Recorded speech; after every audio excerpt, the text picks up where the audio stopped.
that sold me something on eBay that said, hey, it was a handwritten note from a 12-year-old, that said, thank you very much for your purchase. We appreciate it. And it reminded me of when I was 10 years old, except I didn't have eBay and didn't have all these options to buy singles online. So it was refreshing. So it just shows you kind of all generations are the hobby's exploding and the happiness is absurd. Dustin, get in here. Let's tell, Dustin, Dustin, how much happiness has getting into collecting Pokemon and flipping Pokemon been for you?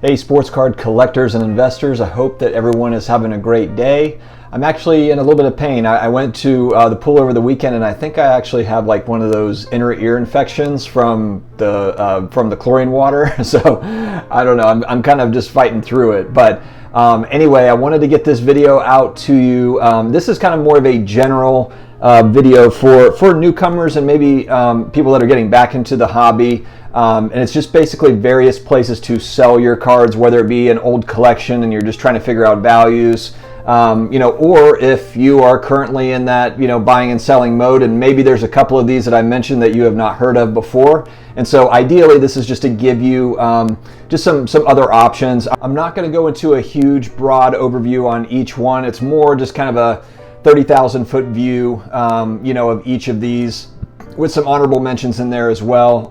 And what I'll do is I'll include in the description below links to each of the sites so you can go and check those out and really kind of determine which ones are best for you. Pros and cons to all of these, but I just figure it would be a good time, just with all the new people coming into the hobby, good time to make a video like this, just to kind of get some of that basic information out there. So first off, we're going to start with the platform that sells the most cards currently, and that is eBay. So you would think that maybe Amazon would be at the top of this list, but that's just not the case. eBay definitely controls this market right now as far as sales go. The big pro of eBay is that you get access to a global audience. It's pretty incredible actually, their reach. eBay has really kind of put together a fantastic platform as far as getting that reach goes. The user experience is okay for certain things. So the user experience is good in some ways, could be improved in others, and there's some people that really hate the user experience. And so we'll kind of dig in a little bit more. I'll spend most of my time on eBay just because there's a few there's new news with eBay that I want to go over. Actually, I want to get feedback from you all as well. So eBay is the largest seller. And so when we're looking at selling on there, it's easy to figure out where the current market is by looking at the eBay sold listings, not the eBay completed listings, but the eBay sold listings. The completed listings will include things that did not sell. So make sure that you are looking at sold listings. It's typically highlighted in green, I believe, the price. And that's where you can look up a card and kind of quickly figure out, okay, over time, this is where this has sold. So it'll give you the last 90 days. Now, I guess one of the downsides to having that huge audience is the selling fees. So it's a 10% fee. There can be insertion fees as well to list. A lot of times once you've sold a certain amount, the insertion fees go away, or they'll give you promotions for insertion fees and that, a listing fee essentially. But you've got that 10%. And I believe that can vary. Let me know in the feedback there if there's something that I'm missing. Maybe if you have a store, it's less. I think there's some variables, but for the most part, it's 10% selling fee, and then there's a 3% PayPal fee. And then if you want to promote your listing, there's an added fee for that as well. So you could be looking at 20% essentially, to sell on there. And I'm just throwing that out as an example. So it's something to keep in mind. It's just that the fees they're not low on eBay. So ideally, if you could sell in other places, that would be great, and we'll kind of dig into that as well. The big thing, and I wanted to get feedback from viewership on this, is I've heard that PayPal Goods and Services is not going to cover card sales anymore starting in the near future. Now, I haven't dug into this, so this is something that I've recently heard over the last couple of weeks. I've heard different people going back and forth about it. I've heard that eBay is moving it over to where they'll just be kind of like processing your credit card directly, I believe. I'd love any feedback anybody has on this, but my big question is, what are the protections? Are the protections going to stay the same? Is eBay kind of taking over the, what PayPal was offering as far as protections go? I'm just curious to kind of hear feedback on this, and there might be many of you that have already got the answers to this, so I'd be curious to hear from you on that, because that's really a big deal. I mean, one of the great things about PayPal or using PayPal is that they kind of insured you with that goods and services for a buyer in case you never get your card or collectible. So be interested to hear what you guys think about that. So eBay is number one as far as sales go. Next, I'm going to move to another popular site, COMC, COMC.com. Checkoutmycards.com essentially is what it is. I don't know how these guys do this, but essentially you can just mail your cards to them, and from my understanding, they'll take anything, just about, and they'll list it. And there are a lot of varying fees with COMC. But one nice thing is that you can buy on there and then they'll store it. You can have it shipped to you, although there can be extensive wait times on the ship.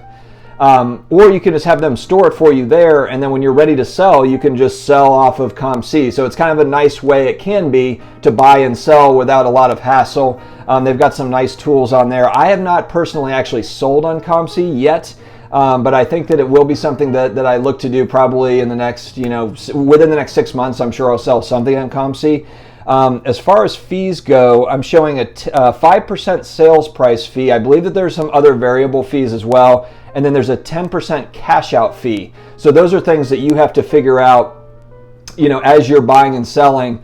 Depending on that cash out fee, maybe you're not cashing out all of it. Maybe you're buying more cards. To kind of offset some of those expenses. I'm sure there's probably strategies with that. And again, viewership, if you have COMC strategies, another content creator, I'll actually be on his show tomorrow night, that's very, very adept at COMC is Brad at Comeback Card Investor is his YouTube channel. He offers really, really great information, and he has done a lot of work from what I've seen on COMC, so he is a very good resource for COMC.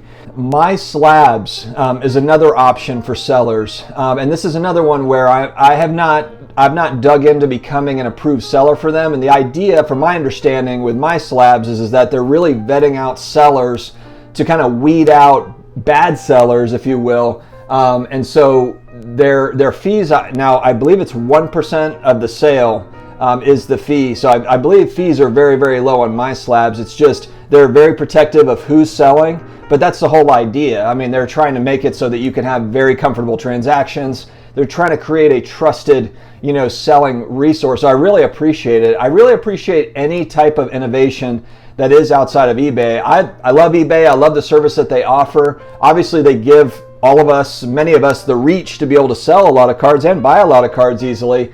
But the fees are fairly exorbitant in my opinion. And so if there's other options, great, let's see what they are. All right, next I'm going to talk about Mercury or Mercari. I'm probably saying it wrong. Sorry if I'm butchering it. This is another platform. I have never sold on this site, but their website shows 10% selling fees. So again, fees are fairly high. So I'm not sure for those that have sold on this platform before, is it better? Have you had better experiences with that over eBay? Because it's the same selling fee essentially is what I'm seeing.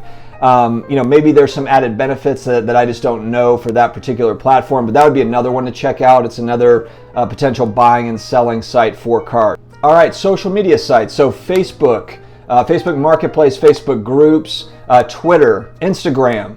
There are a lot of transactions that happen on these sites. I have probably bought, I've never sold on those sites. I probably bought a dozen cards through either Facebook, Twitter. I've not bought on Instagram yet, but I know that's a popular site for buying and selling.